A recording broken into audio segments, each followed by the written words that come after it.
Hi, everyone. Good afternoon.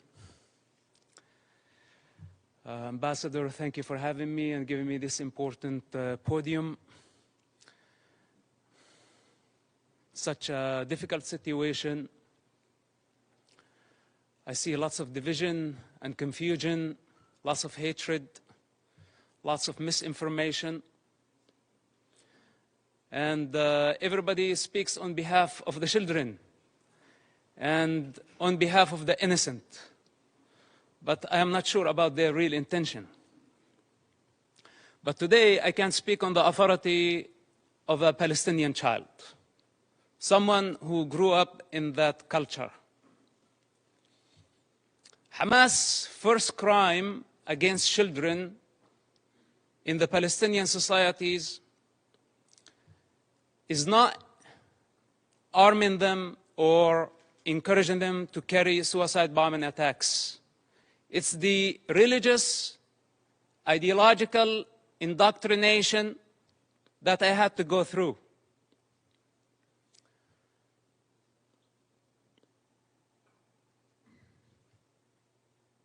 With one intention in mind: to annihilate the state of Israel. This is Hamas' primary goal. In this truth, there is no confusion. I speak as first-hand witness on Hamas and their intention. My father is one of the founders of Hamas movement. I was there when Hamas was born. I was before Hamas was born. And as I said before, I will be there after Hamas is dead.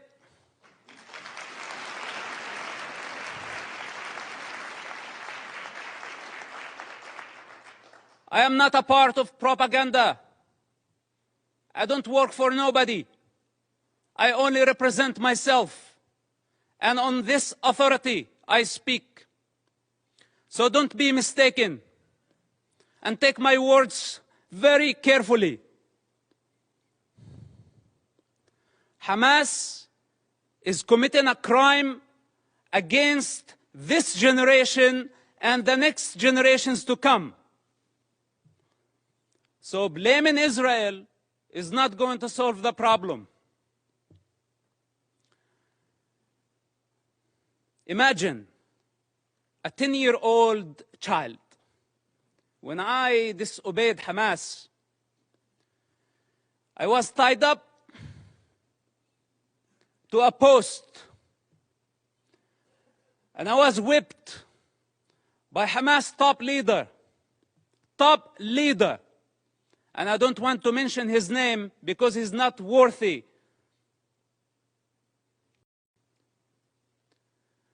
With the electric cable. Every lash, I lost my breath. Until I lost my consciousness. My father was in prison at that time. And this leader thought that he was my mentor. This is Hamas discipline. This is how they wanted me to be. To become a violent savage like them. And the very basic intelligence of a child, when I felt that was not natural, it wasn't. But I had still to go to the mosque to please my mother and please my father and obey this type of monsters. I hate to talk about my personal struggle. And I hate to be in a position to be at defense. He also don't like to be at defense. Because this is what Hamas did to Israel on October 7th. They put all of us at defense. But this doesn't mean that we are not going to win the war.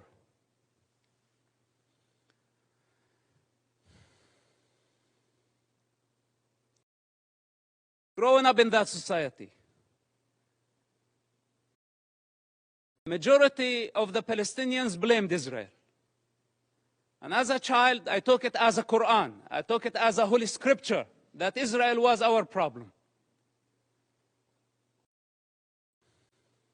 But then as I grew up, I start identifying the enemy within.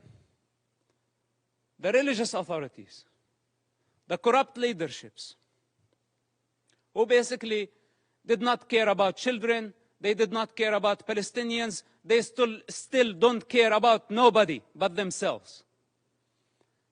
And the world has been empowering them against the prey, against the victims. This has to come to an end. Let's put my childhood on the side, because maybe a child does not see things for what they are.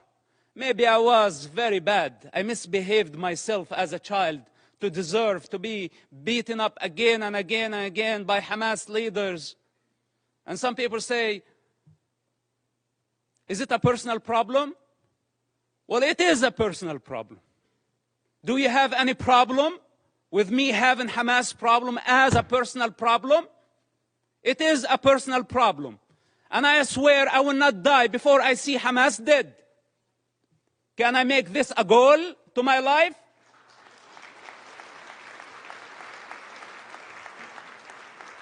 You know, unlike many of the leaders who sit here and give Hamas legitimacy by not condemning them, if the entire world stand there and say otherwise, the child witness within will always be there. And nobody can deceive that child anymore.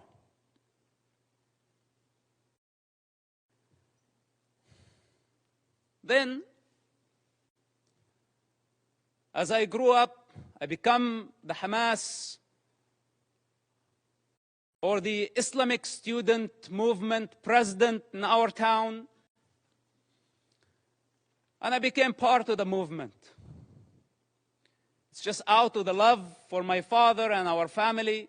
I had no other choice, which somehow led me to imprisonment at the age of 18, just a few weeks after my 18th birthday. May 28, 1996.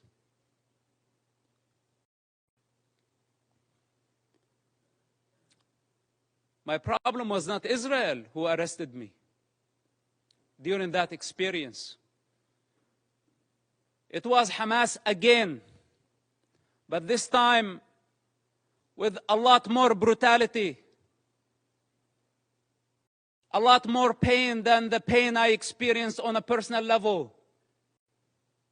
In prison, Hamas tortured and killed hundreds of Palestinian prisoners, Hamas members, because Hamas had suspicion that they were collaborating with the State of Israel. I spent 16 months in that first arrest among Hamas leaders. What was called Al-Majd, Hamas security wing, for those who don't know, this division of Hamas.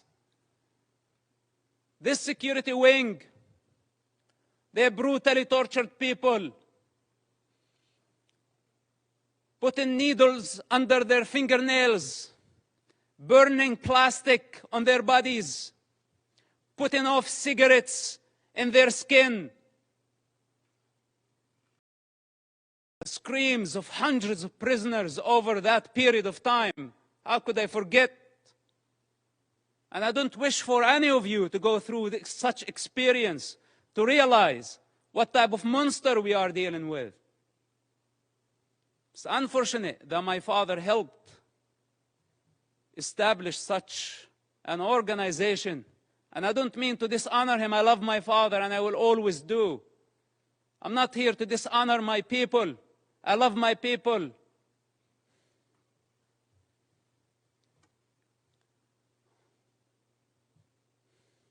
But I cannot believe how far Hamas was able to travel in this madness, and we could not stop them. After I was released from prison, I made very hard choices. And I don't have the time to go through all my motives. But yes, I had many motives. Many motives to fight against Hamas, and I still do. And nobody can get in my way. Not even the United Nations.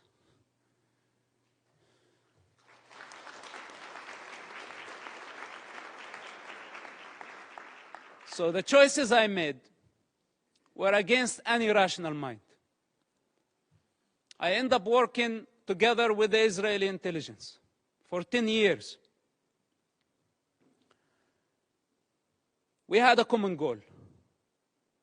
That goal was to stop suicide bombing attacks. Hamas, for those who don't know, or those who have short memory, carried many suicide bombing attacks during the 90s and the early 2000s. Dozens of suicide bombing attacks where a suicide bomber took an explosive built went inside a bus and blew himself up, killing all type of people. Not only Israelis. Americans were killed. Europeans were killed.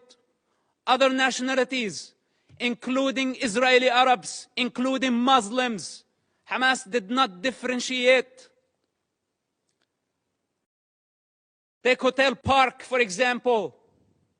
On a holiday, on the most sacred Jewish holiday, a suicide bomber go into the dinner, blow himself up, kill more than 30 people. Some Holocaust survivors died in that attack. Dolphinarium, some teenagers having fun at the beach. Hamas suicide bomber killed about 18 and wounded dozens. Look up, see how many buses. It did not stop there. Hamas attacked the Hebrew University. 6 Americans were killed in that attack.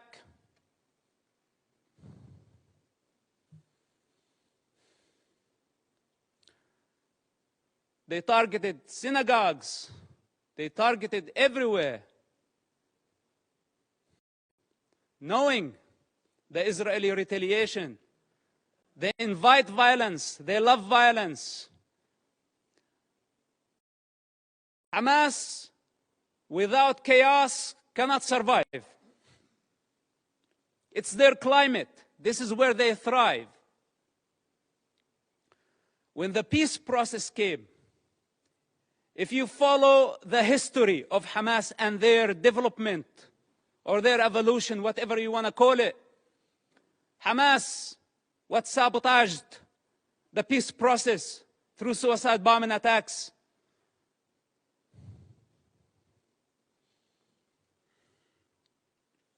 And they don't have a vision. That's the problem. Because nobody can satisfy their ambition when they are waging a holy war. We're not talking about IRA.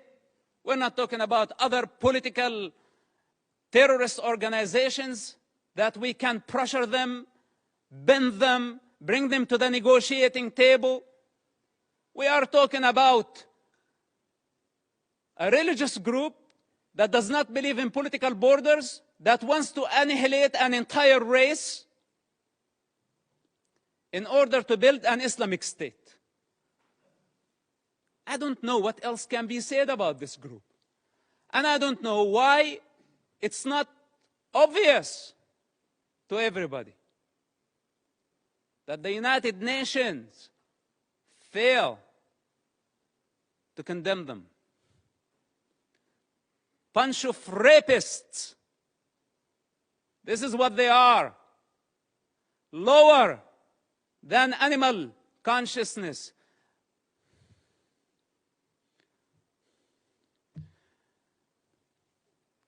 So, I don't speak only on the authority of that child, and someone who grew up in the Palestinian territory, I also speak on the authority of someone who has 10 years of experience in a counterterrorism of the Israeli intelligence.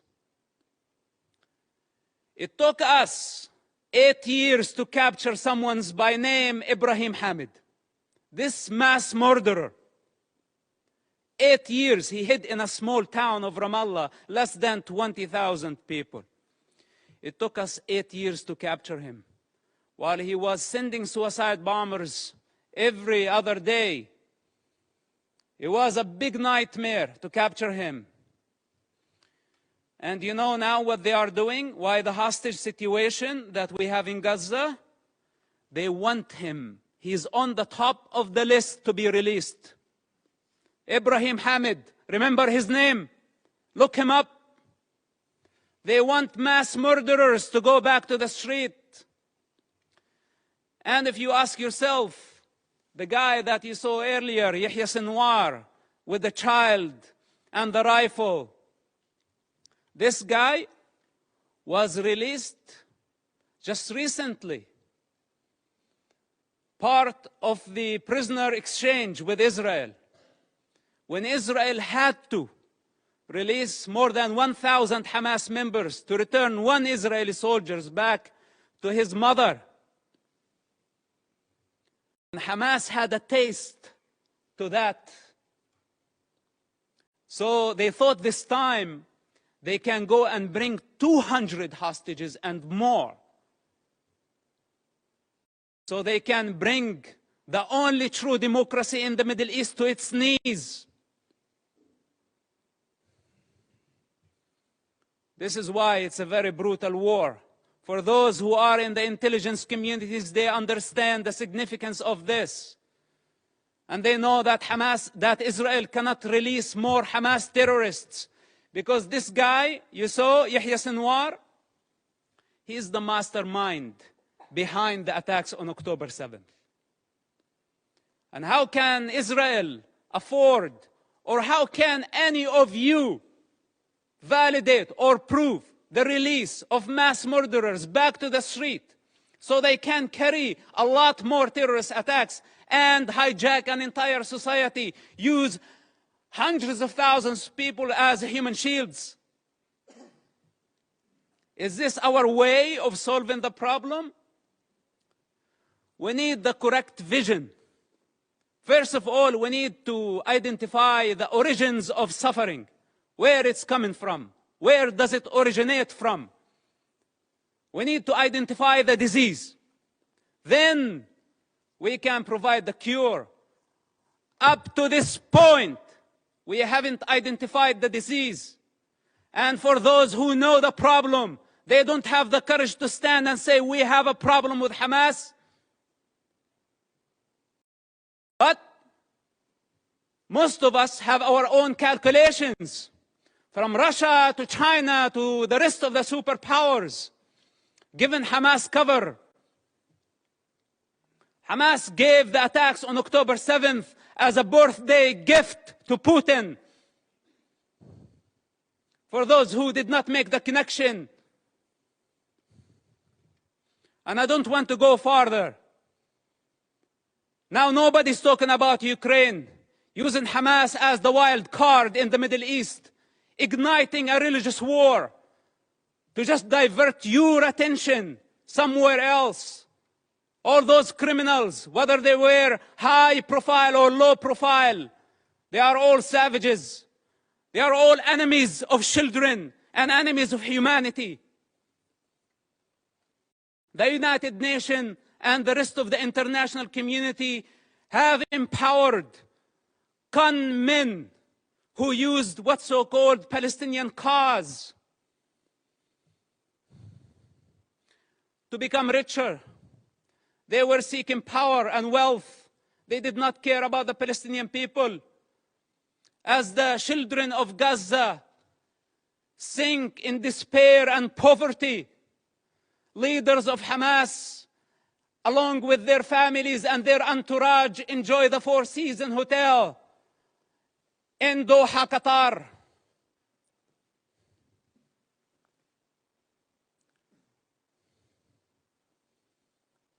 can continue putting our head in the sand, but then we have escaped our responsibility. I can go on and on for hours, or should I say for 45, 6 years of my life. But I don't have the time. I don't have the time.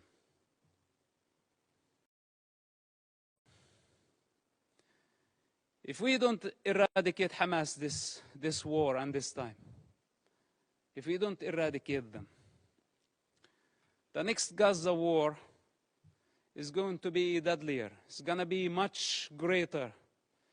If today we are complaining about 10,000 casualties, even though I'm not sure about the numbers because it's Hamas statistics, I don't trust anything they say or anything they do. But even if it was true, it's actually a miracle that we have only this number. The next war, we will be talking about hundreds of thousands. This is the 4th war with Hamas and the 5th war in Gaza, because also Islamic Jihad had their own war. If we don't eradicate Hamas and other terrorist groups in Gaza this time and give Gaza back to the people of Gaza, we will give them legitimacy. We will show them that we are afraid. And tomorrow, they will come back with vengeance. What made Hamas attack this time a lot stronger than the past wars, because under the international pressure, we had to negotiate with them. And we had to give them legitimacy. This is what encouraged them and gave them power. You know, Qatar, for example, it's a member of the United Nations, playing the mediator, etc. They could have fooled me. They are the ones hosting Hamas. They are the ones who have been funding Hamas. Russia, Musa Abu Marzouk, a Hamas top leader, was in Moscow just yesterday. Okay, to be more accurate, a week ago. What's this? Where democracies should be united in fighting such savages. All of us saw Hamas. You call a hostage situation, but you want the true term Hamas uses for this? Booty. It's not even hostages. It's not war prisoners. All of us saw Hamas, savage, grab a teenager girl from the neck, pushing her into the unknown. That's your very freedom. That girl represents your freedom. And none of us thought about the mother of that kid and how she felt about seeing her daughter being dragged that way by a savage who wants to dominate, who sees women as a property. This is how Hamas sees women, a property, something they can own. As they want to own territory, more territory, their lust, their sexual lust, their lust for power, their lust for territory.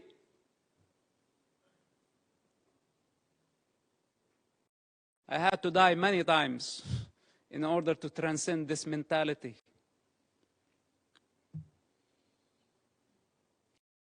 So we are talking about a big problem. It's beyond Israel. And here is the danger. And with this, I will conclude. The danger if Israel fail their war in Gaza, which is a brutal war, Because if it was open war, Israel would annihilate Hamas in no time, matter of hours, let's say days. Hamas is finished. But since Hamas strategy, it's a strategic thing of Hamas to take human shields. This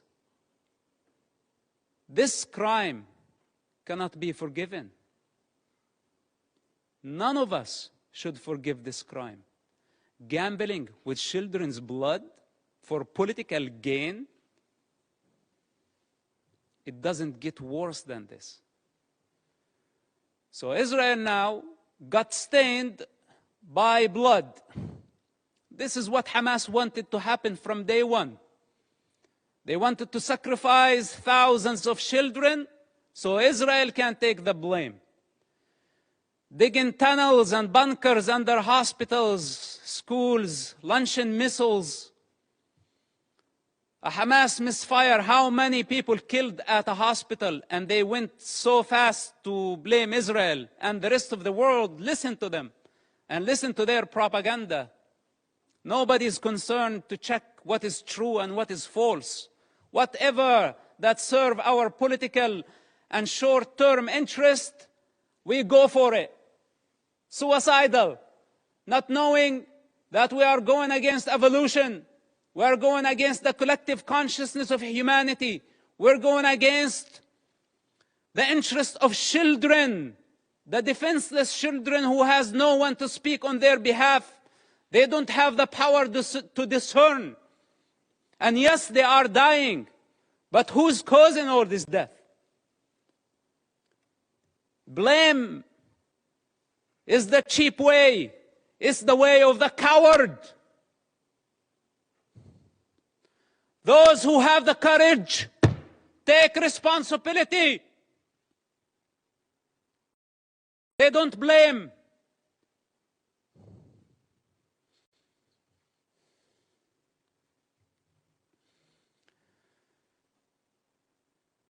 If Hamas is not defeated, if Hamas is not eradicated in Gaza, we will set the model. We will give the freedom to so many radical groups around the world, especially in Europe. Because many of ISIS have fled to Europe under civilian cover. They are sleeping cells in Europe. And there is a migrant problem in Europe. And there is an Islamic problem in Europe. And this is just a warning. If you really care for the global security, and I speak as a person who was part of the counterterrorism effort against radical Islamists, if Hamas is not defeated in Gaza, it will inspire many groups around the globe. They will see that few thousands of savages can blackmail the international community, the superpowers, and bring democracies to their knees. Many of them are watching now, and many of them are very happy about how the world is responding. And many of them are satisfied to see the state of confusion and fear and anxiety. This is the time to get united. Because if Israel fails in Gaza, all of us, we will be next. Thank you for listening, and thank you for giving me the opportunity. May God bless all of us and protect our children, not only the Palestinian children, but also the Israeli children. Bring the hostages back to their families. And may God bring peace to this divided world. Thank you very much for listening.